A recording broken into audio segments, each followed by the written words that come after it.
Guys, tomato চাটনি বানানোর জন্য সেদ্ধ করা টমেটো বা আপনি কাঁচা টমেটো নিতে পারেন। তারপরে হচ্ছে আদা সেদ্ধ, তারপরে শুকনো মরিচ সেদ্ধ করে নিছি, আর তেঁতুল নিছি 2 চামচ, যেটা আমি ভিডিওতে দেখাইতে পারিনি, ভুলে গেছিলাম ভিডিও অন করার জন্য। তারপরে এটা ব্লেন্ড করে নিছি।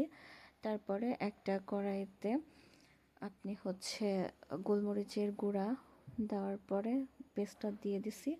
দিয়ে দেওয়ার পরে ওটা অনেক সময় নাড়াচাড়া করতে হবে। যখন হচ্ছে ভালোভাবে ফুইটা যাবে তখন এটা অফ করে দিতে হবে। কিন্তু আপনি স্বাদ মতো লবণ চিনি দিয়ে নিতে পারেন। যদি আপনি একটু টক খাইতে চান তাহলে হচ্ছে গিয়া একটু লবণ বা চিনিটা একটু কম দিবেন, যেমন আমি দিছি। এই যখন ওই তেলটা উপরে ভাইসে উঠবে তখন মানে বুঝতে পারবেন যে এটা হচ্ছে হয়ে গেছে। আর হচ্ছে অনেক দিন এটা স্টোর করা যাবে, আর এটা খুবই টেস্ট লাগে খাইতে, অনেক লোভনীয় হয়। এই যে অনেক বেশি লোভনীয় দেখতে লাগে, খেতে আরও বেশি মজা লাগে। Thank you for watching video. আর অবশ্যই কমেন্ট করে জানাবেন আপনারা রান্না করার পর